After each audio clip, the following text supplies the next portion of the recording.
انسانی تاریخ میں جنگیں تو بہت ہوئی ہیں، ورلڈ وار، سول وارز اور نہ جانے کیا کیا، لیکن ایک انوکھی جنگ ایسی بھی گزری ہے جس میں انسانوں نے پرندوں کے خلاف ہی ہتھیار اٹھا لیے تھے۔ یہ بات ہے 1932 کی، جب ورلڈ وار 1 ختم ہوئے ابھی کچھ ہی عرصہ ہوا تھا اور پوری دنیا ورلڈ وار 2 کے آنے سے بالکل بے خبر تھی۔ لیکن آسٹریلیا میں ایک نئے مسئلے نے سر اٹھایا۔ وہ بڑا مسئلہ تھا دا ایموز انویژن۔ وہ 6 فیٹ لمبے پرندے جنہیں ہم اپنی زبان میں آسٹریلین شتر مرغ کہتے ہیں۔ یہ پرندے ہر سال ہزاروں کی تعداد میں مائگریشن کرتے ہیں اور اس سال بھی تقریباً 20,000 کے قریب ایموز مائگریشن کے بعد آسٹریلیا میں آ چکے تھے۔ یہ ایموز کسانوں کی فصلوں میں جا کر ان کا بھاری نقصان کرتے تھے۔ ورلڈ وار 1 کے بعد ویسے بھی آسٹریلیا اپنی اکانومی کو لے کے کافی سٹرگلنگ فیز میں تھا اور ایسے میں اتنی بڑی تعداد میں ایموز کا وہاں آ کر ان کی فصلوں کو تباہ کرنا ایک الارمنگ سچویشن بنتا جا رہا تھا۔ اس سچویشن سے تنگ آ کر آسٹریلیا کے کسانوں نے آسٹریلیا کی گورنمنٹ سے مدد مانگی اور ہتھیاروں کا مطالبہ کیا تاکہ وہ ایموز کو مار سکیں، کیونکہ یہ کسان ریٹائرڈ آرمی آفیسرز تھے جنہوں نے ورلڈ وار 1 میں حصہ لیا تھا، اور ورلڈ وار 1 کے بعد جب ان کے پاس کچھ نہیں بچا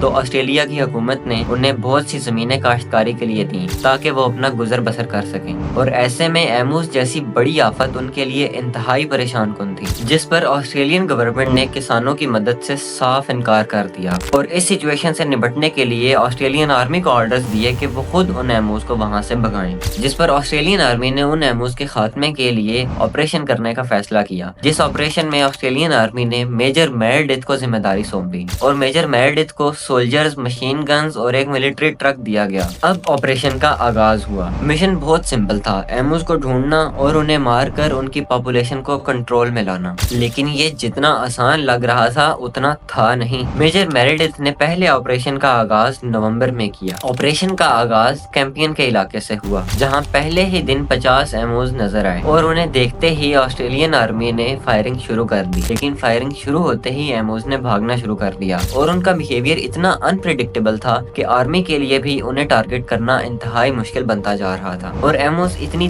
تیزی سے بھاگے کہ گولیاں بھی ان تک نہ پہنچ سکیں۔ یہ سب دیکھنے کے بعد سب لوگ شاک میں تھے کہ اتنی زیادہ گولیاں چلنے کے باوجود بھی صرف 2 ہی ایموز کو مارا جا سکا۔ اگلے دن میجر میرڈتھ نے ایک اور پلان بنایا جس کے مطابق ایموز کے گروپ کو چاروں طرف سے گھیر لیا جائے گا اور ان پہ فائرنگ کی جائے گی، لیکن ایموز نے بھی اب تک سروائیول کے لیے نئے طریقے ڈھونڈ لیے تھے۔ جب دوسرے دن ان کو گھیر کر فائرنگ شروع ہوئی تو اس دفعہ بھی ایموز آسانی سے بھاگ نکلے۔ یہ آپریشن اسی طرح چلتا رہا یہاں تک کہ ٹرک اتنی خستہ حالت کو پہنچ گیا کہ ایک دن مشین گن کے چلتے ہی پورا ٹرک ہی الٹ گیا۔ یہ اس ایمو وار کا پہلا فیز تھا جس میں آسٹریلین آرمی بہت بری طرح سے ہار چکی تھی، کیونکہ آسٹریلین آرمی ابھی تک ایموز کی آبادی کو کنٹرول میں نہیں لا سکے تھے، اور فائرنگ سے ایموز کے بھاگنے کی وجہ سے کسانوں کی فصلیں مزید تباہ ہونے لگیں، جس کی وجہ سے اس آپریشن کو روک دیا گیا۔ اور اس کے کچھ ہی دنوں بعد میجر میرڈتھ نے دوسرے آپریشن کا آغاز کیا، جس میں میجر میرڈتھ نے اپنی آرمی کے ساتھ ایموز کے پانی پینے کے سورسز کو گھیرنے کا فیصلہ کیا،